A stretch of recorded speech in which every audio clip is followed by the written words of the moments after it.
Magirawasu's Duel with the Thunder God. In a time when the heavens were as close as the mountain peaks, and the earth trembled beneath the weight of the gods, Magirawasu, the young samurai, found himself at the heart of an impossible challenge duel against a god. It all began when a series of violent storms ravaged the land. Crops withered, villages were torn apart by lightning, the sky raged day and night, and the villagers whispered of a divine wrath. Raijin, the thunder god, had descended upon their realm, angered by an ancient wrong, the storm's call. One evening, as Magirawasu meditated beneath an ancient oak, a strange storm approached. The clouds swirled like a violent whirlpool, and from the heart of the storm a voice boomed across the valley. "Warrior, come to the skies!" Magirawasu did not hesitate.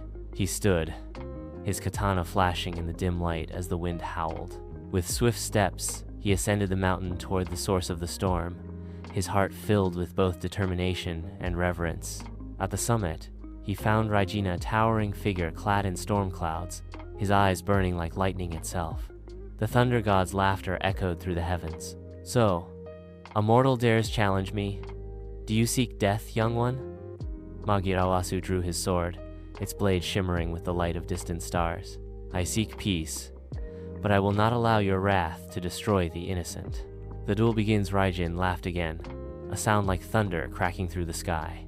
With a mighty gesture, he raised his staff, summoning lightning that crackled around him, filling the air with a deafening roar. The ground beneath their feet shattered, and the world trembled as bolts of pure energy shot toward Magirawasu, quick as a striking snake, dodged and parried the first strike, his katana glowing as it absorbed the raw power of Raijin's lightning. But the thunder god was relentless. With each swing of his staff, more lightning tore through the sky, crackling across the air like 1,000 serpents. The samurai's movements were fluid, his focus like the stillness before a storm. He weaved between the strikes, his sword a beacon of light as he cut through the sky. Every slash was a perfect counter, his mind clear and calm as the storm around him grew fiercer. A test of will. Raijin's voice roared through the storm. "Your skills are impressive, but you cannot defeat a god with mere steel." With a cry of fury, the thunder god summoned a mighty bolt, a bolt so large and powerful it seemed to split the sky itself. It surged toward Magirawasu with the speed of a comet. In that moment, Magirawasu closed his eyes, embracing the calm. The storm around him roared with intensity, but he focused only on the blade in his hands. As the bolt descended upon him, he struck. The sky exploded with light, and for a split second, everything stood still. When the light faded, Magirawasu stood, his katana held aloft, its edge glowing brighter than the stars themselves. The lightning had been absorbed into the blade, and the thunderous roar had quieted.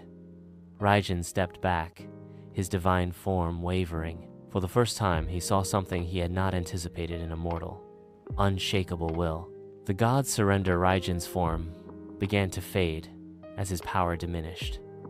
The storm quieted, the clouds breaking apart, and the winds stilled. "You have won, mortal," the thunder god said, his voice now softened. "Your strength is not in your sword, but in your heart. I will leave this land in peace." Magirawasu sheathed his katana, his gaze steady. Peace is what all should seek, whether mortal or god.